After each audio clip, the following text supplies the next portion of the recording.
Assalamualaikum warahmatullahi wabarakatuh. Para sahabat yang dimuliakan oleh Allah, semoga kesehatan, keselamatan, perlindungan Allah, rezeki yang berlimpah senantiasa Allah limpahkan kepada kita. Amin amin ya rabbal alamin. Para sahabat yang dimuliakan oleh Allah, di dunia ini di samping ada makhluk hidup yang disebut dengan manusia, anak turun Nabi Adam alaihissalam, ada juga bangsa jin yang tinggal bersama manusia di dunia ini. Dan eksistensi penampakan jin dan makhluk-makhluk gaib lainnya pun diakui dalam Al-Quran. Bahkan penciptaan jin, termasuk pula pekerjaan-pekerjaan mereka, tingkah laku mereka, tugas-tugas mereka, dan cara-cara mengusir jin, semuanya ada dijelaskan di dalam Al-Quran. Diterangkan pula bahwa manusia itu tidak bisa melihat jin, sedangkan jin bisa melihat manusia. Sehingga untuk wujudnya sendiri kita tidak tahu, karena kita tidak bisa melihat jin. Tidak ada yang bisa memastikan. Namun ada sebuah riwayat, jika jin itu berwujud aslinya, maka manusia tidak bisa melihatnya. Namun apabila jin itu berubah wujud menjadi bentuk yang lain, seperti bentuk ular atau bentuk binatang lainnya, maka manusia bisa melihat wujud mereka. Itu adalah sekilas tentang bangsa jin. Bahkan di zaman Rasulullah SAW, kasus penampakan jin ini sudah terjadi. Dan ini semua ditulis di dalam beberapa hadis sahih. Ada 5 penampakan setan atau jin pada zaman Rasulullah SAW. Yang pertama, penampakan jin di saat musyawarah. Dalam sebuah kesempatan, tokoh kafir Quraisy berkumpul di Darun Najwa, tempat musyawarah mereka. Iblis pun menyusup. Iblis yang aslinya adalah bangsa jin menyusup di dalam musyawarah tersebut. Dia menjelma sebagai seorang tokoh besar lengkap dengan pakaian kebangsaannya. Saat kaum Quraisy melihat sosok ini, mereka pun bertanya, "Siapakah kamu?" Lalu sosok itu pun menjawab, "Saya Syekh dari kota Najd.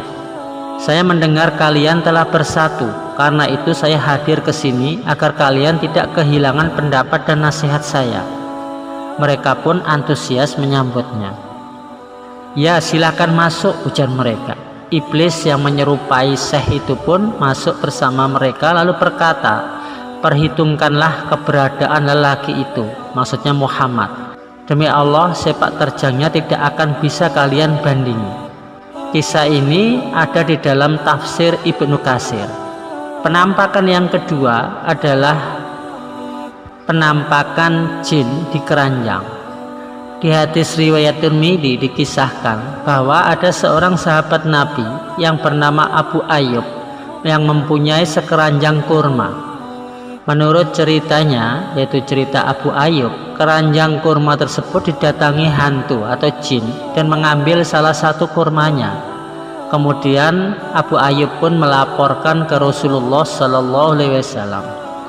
Nabi pun kemudian bersabda, "Pergilah ke tempatmu semula. Apabila kamu melihatnya lagi, maka bacalah Bismillah ajibi Rasulullah," yang artinya dengan nama Allah taatilah seruan Rasulullah.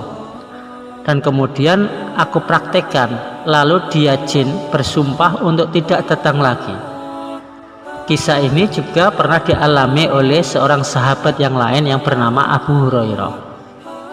Yang ketiga, penampakan iblis atau jin di perang Badar.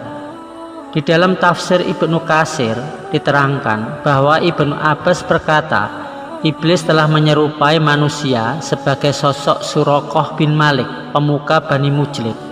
Iblis datang ke tengah barisan tentara orang-orang musyrik, lalu iblis berkata, "Tidak ada seorang pun yang dapat menang terhadap kamu pada hari ini, dan sesungguhnya saya adalah pelindungmu."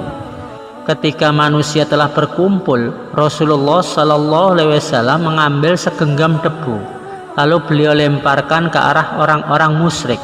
Mereka pun lari tunggang langgang. Lalu Jibril pun menemui iblis. Itu iblis sedang memegangi tangan salah seorang musyrik.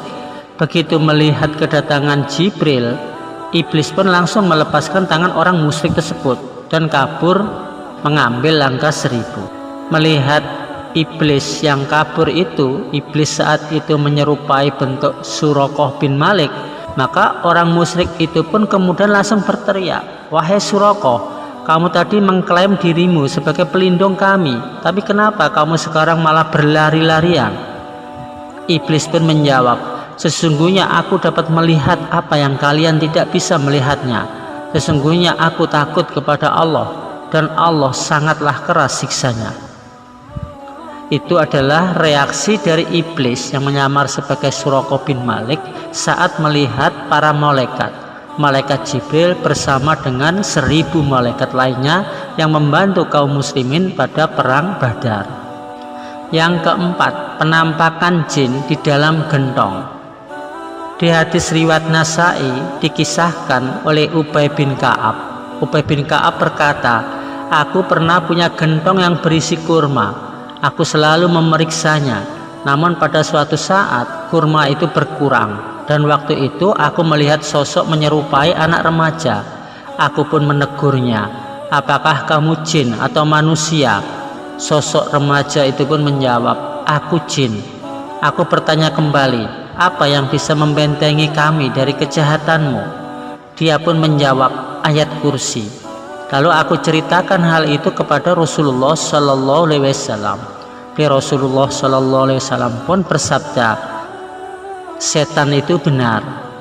Maksudnya, jika kita ingin terhindar tidak digoda oleh jin atau setan, maka bacalah ayat kursi. Yang kelima, penampakan setan atau jin di dalam gudang zakat. Di hadis Sahih Bukhari dikisahkan bahwa Abu Hurairah berkata, Rasulullah Sallallahu Alaihi Wasallam mengamanaiku untuk menjaga hasil pengumpulan zakat di bulan Ramadan.